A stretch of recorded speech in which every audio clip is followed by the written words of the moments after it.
vamos para um assunto importantíssimo, porque a gente vai falar de fígado, a gente vai falar de alguns problemas que a gente sabe que tem aí atrapalhado a qualidade de vida de muita gente e que, se a gente não descobre aí, se não toma uma providência, inclusive de mudanças de hábitos, isso pode, cada vez aumentar. E ainda a gente vai conhecer um exame que é a elastografia hepática, que é um novo exame para avaliar o risco de cirrose. Olha que interessante. Mais uma vez, a endocrinologista, doutora Ana Priscila Soggia. Acertei? Bem-vinda! Boa tarde, tudo bem? Sempre fico na dúvida se é Soggia ou Soggia. Mas aí eu me lembrei que da última vez eu te perguntei, era Soggia. Tá perfeito. Então agora tá tudo certo. Olha, pra gente iniciar esse assunto aí, quando a gente tá falando de gordura no fígado, eu queria te perguntar o seguinte. É um problema, é uma doença, é algo que vai acometer só as pessoas que estão acima do peso? Porque parece que tem muita gente envolvida com problemas como esse e que falam, meu Deus, da onde surgiu isso? Porque eu não estou acima do meu peso. Perfeito, Carol. Então isso é uma dúvida muito frequente no consultório. Existem muitos pacientes que estão com excesso de peso e não necessariamente têm acúmulo de gordura no fígado. E muitos pacientes que às vezes têm 5, 6 quilos a mais, Carol, ou só uma gordurinha abdominal. E a hora que a gente faz um ultrassom, a gente já vê alterações graves e a necessidade, muitas vezes, de iniciar um tratamento. Então, antes de a gente falar um pouquinho sobre essa diferença e quando suspeitar, vamos passar o vídeo de esteatose, até para as pessoas entenderem um pouquinho sobre esse nome mais difícil, médico, esteatose, o que é isso, né? Tá? Olha lá. Então, esse é o fígado. É uma glândula, é a maior glândula do nosso corpo, está localizada na região superior direita do nosso abdômen. E olha que bonitinha a cor dele, Carol, vermelha, lisinho, amarronzado, e ele é responsável por mais de 500 funções do nosso corpo. Nossa. Quando existe um acúmulo progressivo dessa gordura, seja pelo fato de diabetes, obesidade ou uma predisposição genética, essa esteatose pode evoluir para cirrose e para câncer de fígado. É uma coisa bem grave e importante de ser prevenida. Tá. Falando um pouquinho sobre isso, com o aumento da obesidade, cada vez mais a gente tem um aumento da incidência de esteatose. Hoje a gente estima que mais ou menos 30% da população vai ter essa gordura, essa esteatose hepática. E quase 25, 30% vai evoluir para essas formas mais graves de cirrose e até um possível câncer de fígado. É bastante, tá bom? né? O número é alto. Muita coisa. Vamos colocar uma foto? A gente tem uma foto para mostrar, até para a gente visualizar a evolução do problema. E a minha pergunta é a seguinte, antes até da gente explicar isso aqui. Tá bom. Como essa gordura vai parar no fígado? Como, o que faz isso? É um mecanismo fisiológico? É o consumo excessivo de gorduras saturadas? Que gordura é essa? Então, a primeira resposta é que isso vai depender muito da predisposição genética de cada pessoa. Tá. Então, se a gente for ver, cada pessoa tem uma composição corporal. É muito comum, às vezes, as pessoas emagrecerem, ficam magras aqui, mas tem um acúmulo de gordura no bumbum. Tá. E não perdem aquilo por mais que façam caminhada, corrida. E o contrário é verdadeiro. Quantas pessoas a gente fala, olha, tem a barriguinha do chope. Será que é do chope mesmo? Mas tem gente que nem bebe e continua com a barriguinha. Ou seja, existem pessoas que têm uma predisposição genética a acumular gordura abdominal. Tá. E se a gente for olhar, existe uma gordura abdominal que ela é de subcutâneo, ou seja, ela está na parte de fora. E existe uma gordura que é a gordura visceral, que está localizada na parte interna. Tá. Qual é a gordura que é perigosa, que vai se acumular no fígado e vai dar aumento do risco de diabetes, de pressão e de colesterol? É essa gordura visceral. E quem vai me falar se eu vou depositar no bumbum, ou aqui fora, ou aqui dentro? A minha genética. É por isso que é genética. Por isso que existem, às vezes, pacientes com 100, 130 quilos, a gente vai fazer, tem um pouquinho de gordura só no fígado. E outros que, às vezes, pesam 70 quilos, magros. E não tem. E tem gordura no fígado. E tem gordura. Por quê? Porque a predisposição genética, às vezes até os pacientes ficam bravos comigo. Por quê? O paciente está magro, está bonito, mas tem gordura no fígado. E eu falo para ele, a gente vai ter que perder um pouco dessa gordura. A gente vai ter que perder um pouco de peso para tentar tirar essa gordura abdominal, porque esse paciente tem um risco de evoluir para esse quadro mais grave. Agora, mesmo sendo um paciente acima do peso ou mais magro, o fato de acumular essa gordura no fígado, como você falou, extremamente perigoso. Só que quais são os sintomas? Já que esse paciente é magro, como é que ele nota que pode estar acontecendo o problema? Então, a primeira coisa que a gente vai ter que avaliar sempre pacientes de risco. Então, um paciente que acumula gordura nessa região abdominal deve consultar com o seu médico e fazer um exame de ultrassom e avaliar se tem essa gordura no fígado. Tá. 2, é um paciente diabético, é um paciente hipertenso, que tem pressão alta, que tem colesterol alto.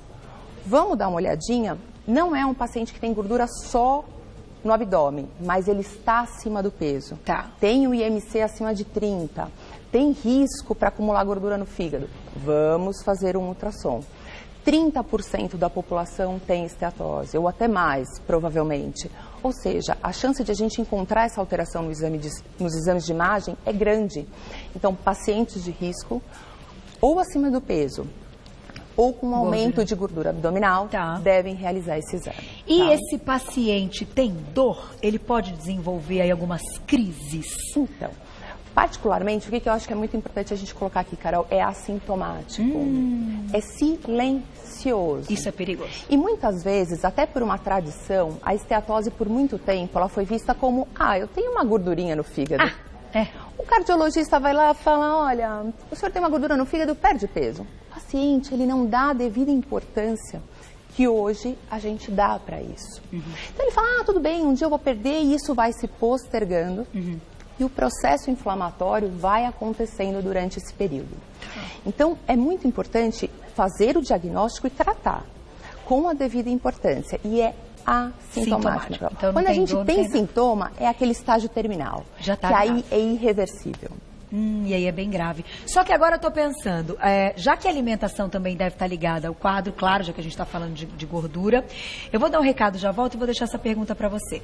O quanto a alimentação está diretamente ligada quando a gente está falando de um consumo excessivo de gorduras saturadas, ou seja, de gordura animal, ou de um consumo excessivo até de carboidratos, que a gente sabe que também pode engordar o indivíduo. O que será que é mais perigoso para quem tem estetose hepática? Então, particularmente, Carol, o que é muito importante a gente colocar para quem está assistindo a gente hoje? Uma dieta balanceada para manter o peso é a recomendação. Que tenha uma quantidade correta de carboidrato para gerar energia, tenha fibras, tenha quantidade adequada de proteína. O que a gente deve evitar com certeza? O consumo de gorduras saturadas e o excesso de gordura, seja em gorduras saturadas ou outros tipos de gordura, quando além do ideal, sim vão ser acumuladas no fígado quando a pessoa tem essa predisposição. E a questão do carboidrato. Existe um estudo muito interessante em ratos experimental, mas mostrando que o rato ele ganhou 8% de gordura. Ele ganhou 8% do pezinho dele. Só que ele aumentou em 30% a gordura do fígado, com aqueles 8%. Ou seja, às vezes, numa brincadeira de umas férias, a gente aumenta de uma maneira muito significativa, a gente pode ganhar 2 quilos. Mas às vezes a gente pode ter ganhado 3 ou 4, ou mais até, do ponto de vista de fígado. É para comer carboidrato, mas o consumo excessivo e o ganho de peso por causa desse consumo excessivo pode sim ser depositado no fígado. Então o alerta quando a gente diz gordura no fígado, tem que lembrar que o carboidrato também pode estar aí armazenado, associado principalmente com ganho de peso. A gente está passando, esse é o que a gente já passou, né? Isso, até para quem acho que aquela foto seria interessante, até para a gente entender o porquê desse novo exame, tá? Vamos falar um pouquinho do novo exame, olha que legal. Vamos colocar a foto, então, que aparece essa daí. Isso, perfeito. Então, aqui, Carol, a gente tem um fígado saudável, super bonitinho. E a primeira coisa que acontece se chama esteatose. É quando eu começo a acumular gordura, você vê até que ele fica de vermelho e começa a ficar amarelinho. E aí, essa gordura, ela é tóxica para o fígado. E ela começa a fazer um processo inflamatório, esteatohepatite, que é a inflamação pela gordura. Não tem sinusite, otite, ite é inflamação. Então, essa esteatohepatite, eu começo a ter uma lesão inflamatória, destruição das células hepáticas e fazer cicatriz. E com a progressão dessa cicatrização contínua e crônica ao longo dos anos, eu vou evoluir para um quadro de cirrose. Qual é o interessante de tudo isso? Esses quadros iniciais, eles são totalmente reversíveis. Por isso da importância de fazer o diagnóstico precoce. Porque eu consigo perceber, puxa, eu estou com uma inflamação. Eu comecei a ter fibrose. Opa, está na hora de parar. Sim, a gente deve buscar uma qualidade de vida e bem-estar, mas isso começa a ser uma parte de um tratamento. Entendi. É uma coisa obrigatória. Ou o indivíduo muda, ou não tem jeito. Se não, eu vou evoluir para isso. E quando se torna irreversível, o tratamento disso é um transplante. Não é uma coisa simples. A gente não consegue viver nessa condição. É incompatível com a vida. Então, grande parte desses pacientes vão para transplante, tanto que hoje a principal causa de transplante de fígado não é mais vírus de hepatite, não é álcool, é gordura no fígado. Eu ia tocar nesse assunto do álcool, porque quando a gente fala em cirrose, as pessoas só pensam na parte do álcool e da bebida. Também compromete o quadro. Com certeza. Existem pessoas que vão ter cirrose por alcoolismo, vão ter pessoas que vão ter cirrose por hepatite B e hepatite C, mas hoje a principal causa, que era uma causa que a gente nem pensava nisso há 20, 30 anos atrás, quando a obesidade não era tão grave. É o acúmulo de gordura no fígado evoluindo para isso. A ideia de realizar esse exame precocemente é a gente conseguir identificar essas fases e evitar essa progressão através do tratamento adequado. Tá? Daqui a pouquinho, então, tem pergunta do público já, né? É a respeito desse exame, Má? Tá, então, tá pronto? Então vamos fazer a perguntinha do público para a gente falar desse exame. Vamos lá. Perguntinha na tela. Quem escreveu pra gente, a Mari, querida, um beijo. Qual a diferença do exame elastografia hepática para o Fibroscan? E aí, doutora? Então, antes de a gente responder um pouquinho a pergunta dela, eu acho interessante a gente entender o conceito da elastografia, que é muito parecido com o Fibroscan. Na verdade, o que mudam são os equipamentos. Tá. Mas o que ele tem tão de novo, que ele vai acrescentar muitas vezes na conduta do médico? Vamos colocar o vídeo e a gente vai explicando. Vamos pro vídeo que a gente explica. Então, esse é o exame que é o elastografia hepática, é o novo. Vamos lá. Então, esse exame é um exame de ultrassom que é comumente feito na rotina clínica, que a gente consegue avaliar os órgãos internos, mas o que ele fala para a gente, junto com a tomografia e a ressonância? Principalmente tamanho, formato e estrutura. Ele não me fala da dureza do tecido. Tá. E a dureza do tecido é que vai falar sobre a fibrose. Então, esse é um exame de ressonância comumente feito. Ele vai ver o tamanho do fígado, mas ele não me fala se tem áreas mais duras ou mais moles. E para eu conseguir evitar uma biópsia hepática, eu preciso dessa informação, o quão duro ele é. Tá. Então, foi desenvolvido um exame de ressonância junto com ondas sonoras que conseguem avaliar a consistência do tecido. Que legal. Nessa imagem aqui a gente vê o tamanho do fígado, mas eu não consigo saber se ele tem fibrose ou não. Agora, com a elastografia, eu consigo ver áreas de acordo com uma escala de cor que sejam mais duras, que é onde tem a fibrose e cirrose, e esse é o tambor, que na verdade é a parte do equipamento que emite essas ondas sonoras. Ele é colocado sobre o fígado, essas ondas vão para todo o órgão e consegue avaliar de maneira diferente áreas que sejam mais moles, que é o fígado normal, essas áreas azulzinhas, e áreas que sejam mais duras, de cicatriz. A nossa cicatriz não é dura? Entendi. Essa é a imagem de um elastograma.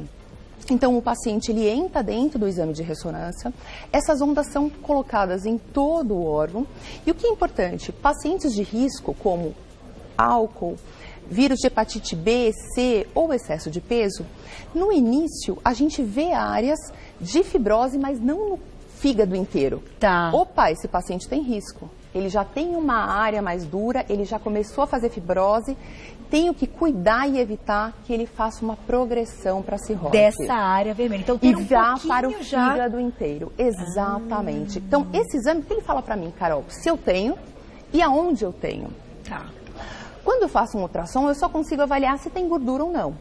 Se eu já tenho fibrose ou se eu sou aquele grupo de 30% que vai evoluir para uma cirrose, o ultrassom não me fala isso. Nem o ultrassom, nem a tomo, nem a ressonância. A elastografia consegue falar para mim, porque ele vai ver o quão duro é esse tecido. O que é muito importante? A elastografia ela pode ser feita pelo ultrassom ou por ressonância magnética, que foi o que a gente viu aqui no vídeo. O Fibroscan, ele é um aparelho que ele também vê essa dureza, mas ele vê de maneira pontual. Ele é uma ponteira e ele só vê naquele lugarzinho. Aí eu vejo em outro. Tanto o ultrassom quanto a ressonância, ele vê o órgão inteiro. Então, ele dá mais informações e de uma maneira mais rápida e mais fácil do que o Fibroscan. Mas os três, na prática clínica, dão a mesma informação. Se eu tenho áreas de fibrose ou de cicatriz. Tá, então de certa forma a gente consegue diagnosticar e complementar que aquilo que você disse. Vocês vão avaliar já aquelas características do início quando você olha para o paciente, examina e vê um exame de sangue, por exemplo. Notou que pode ter essa gordura no fígado, aí essa inflamação vai encaminhar para um desses 3 exames. Exatamente. O que é importante foi o que você falou, mas Pri, sempre está associado com excesso de peso? Não. Eu tenho pacientes com ultrassom que tem uma esteatose grave, você faz... A elastografia vem normal, não tem fibrose, ele só tem o depósito. E às vezes alguns pacientes que nem têm uma esteatose tão grave, já tem um F2, um F3. Ou seja, geneticamente são pessoas que não podem ter gordura no fígado, senão vão evoluir para um quadro inflamatório e cicatriz. Tá? Que interessante. Então agora, claro, a gente vai falar um pouquinho das mudanças de hábito desses pacientes. Antes de falar da mudança de hábito, não posso deixar de perguntar. A gente já tem no Brasil todas essas tecnologias, Sistema Público de Saúde. Então, geralmente hoje, em serviços de excelência universitários, por exemplo, o HC, Escola Paulista, esse exame ele é feito de forma normal. Tá. Perfeita, é encaminhado. É que muitas vezes, dependendo da localização, tem um acesso mais difícil, mas pacientes de risco fazem esse exame porque é necessário.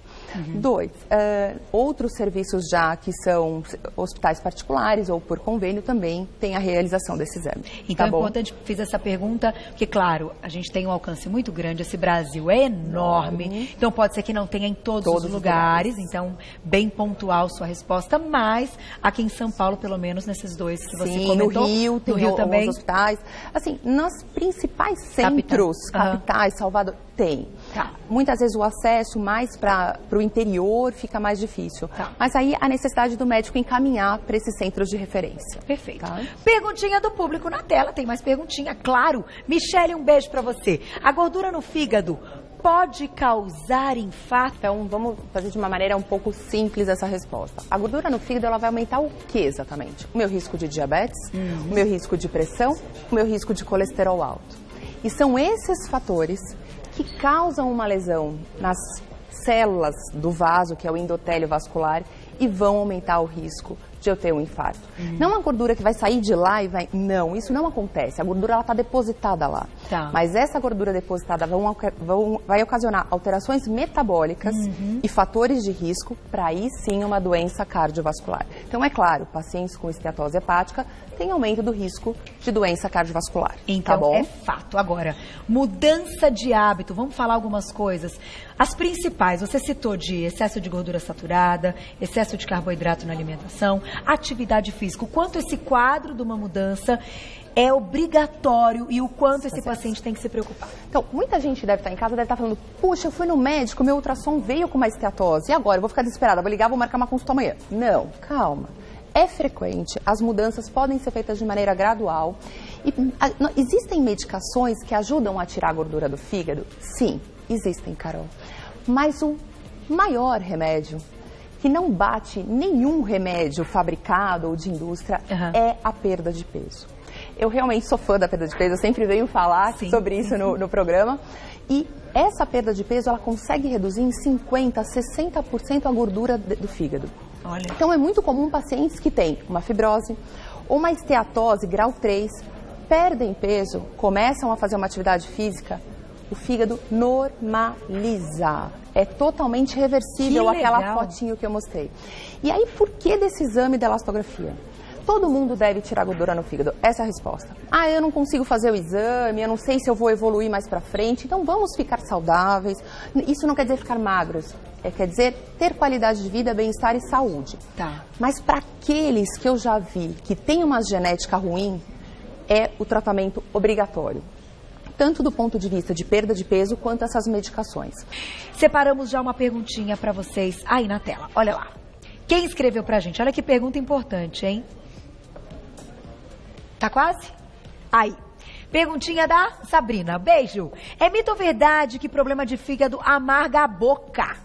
Isso é um dito popular, vamos dizer assim. As pessoas acreditam, mas é verdade? Sim, muitas vezes sim. Geralmente, por causa da secreção da bile, que é armazenada na vesícula biliar, a gente pode ter algumas sensações de cólica, desconforto ao comer alimentos gordurosos, boca amarga.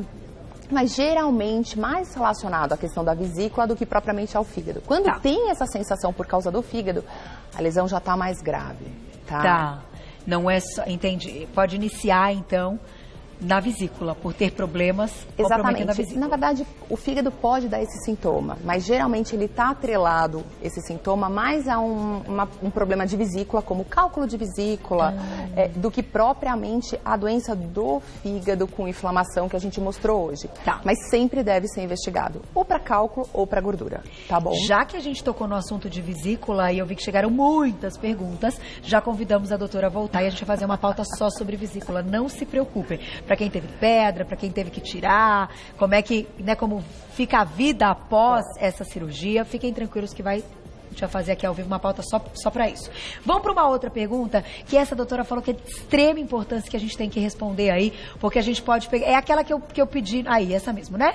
Aí, é da Madalena. Um beijo para você. Foi detectado gordura no fígado em exame realizado pós-quimioterapia e radioterapia. Tem alguma relação com o tratamento? Então, no caso dessa pergunta da Madalena, ela não especificou qual foi o tumor, né, e qual foi o fim da quimioterapia, para qual tumor ela estava fazendo o tratamento. Mas e aí, doutora, como é quando a gente está encarando e a gente vai entrar no Outubro Rosa agora, a gente vai fazer um programa lindo, eu estou contando todos os dias, porque a gente está envolvido demais nisso, e esse é o papel, não adianta, eu lembro disso todo dia, do que vale o nosso trabalho se a gente não pode ajudar as pessoas. Com certeza. Então, conscientização é algo assim que eu diria mais de 50%. No caso de um processo de quimioterapia e radioterapia, o quanto isso tem relação com gordura no fígado e o estado geral dessa paciente? Eu acho que vai depender muito de qual tipo de tumor ela teve, qual quimioterapia ela fez. Existem medicações, sim, que têm acometimento hepático, que pode causar uma inflamação, uma hepatite. Não um acúmulo de gordura, mas uma inflamação, uma destruição parecida com a que a gente mostrou hoje, por causa do agente tóxico, que é a medicação. Mas o porquê que eu falei que é tão importante essa pergunta? Porque, assim, hoje a gente tem uma relação muito clara com o aumento de gordura, de maneira geral, com o aumento do risco de câncer. Então, é muito importante a gente perder esse peso não só para tratar a esteatose, mas para evitar futuros riscos, como aumento do risco de câncer de mama, de próstata e de intestino. E no caso dessa pessoa que passou para a gente, a Madalena, né, a pergunta, finalizado o tratamento com quimio e rádio, é muito importante que ela trate a esteatose para evitar o risco de recidiva tumoral.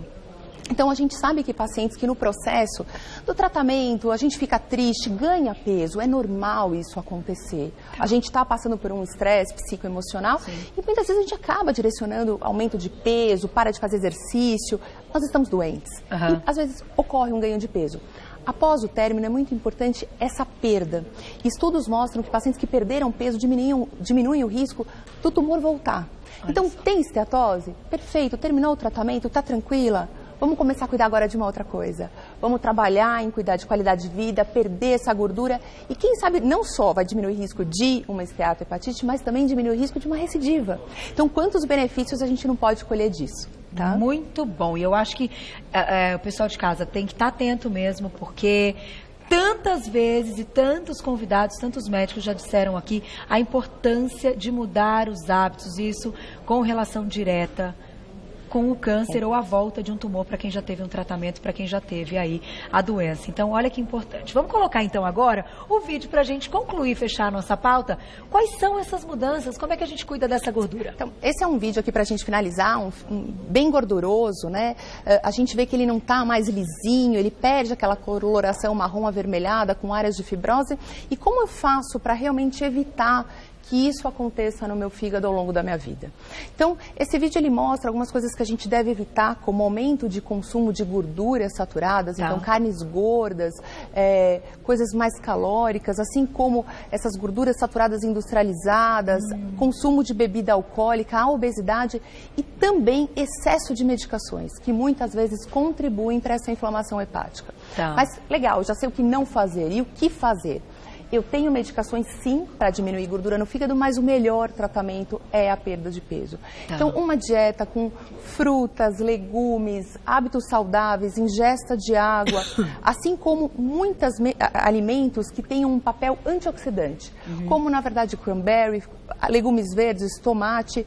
E mais atualmente, a gente tem estudos específicos para o uso de alimentos integrais, como pão integral, cereais, que isso está demonstrado que diminui gordura, assim como a vitamina C. Então, um suco de laranja, um suco de limão, o aumento dessas vitaminas, tanto C e E, são fundamentais para diminuir esse processo inflamatório hepático. Olha isso. Então, e a atividade física, né, doutora? Com certeza. Essa tá sempre, Essa né? é uma outra pauta também. A atividade física é boa para tudo, inclusive porque produz vários hormônios e substâncias que ajudam na questão inflamatória hepática.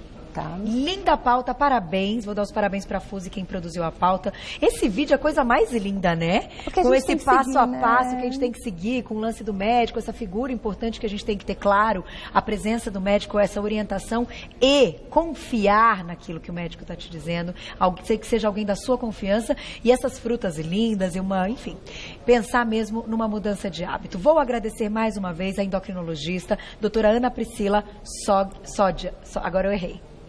E aí, doutora? Sógia. Ai, eu me divirto aqui, porque, gente, tem alguns sobrenomes engraçados, né? Como todas as vezes, ela já veio aqui tantas vezes que a gente vai reler e falar, ai meu Deus, como é a pronúncia mesmo? Sógia. Quem quer saber mais, tem um site da Clínica Biovita, www.clinicabiovita, 2Ts, tá? No final, Clínica Biovita, tudo junto.com.br, nas redes sociais. Ana Priscila Soja, que é o meu nome Já mesmo. encontra tudo. Acho que encontra. Então, tanto Facebook quanto Instagram, a gente marcou no nosso. Eu sei que é uma pauta, assim, com muitas coisas. Às vezes vocês mandam recados muito específicos e pessoais. A doutora, todos, né, os convidados que vêm aqui, vocês têm aí essa super gentileza de responder muitas das respostas de perguntas, mas eu digo, ela volta e a gente vai falar só de vesícula e vamos unir tudo isso. Até porque ontem a gente falou de diabetes e eu acho que é uma extensão, um assunto é uma extensão do outro, né? Não tem jeito. Obrigada mais uma vez. Obrigada a você, Carol. Sempre um prazer. Parabéns pelas informações. Obrigada e a você. Muito bom.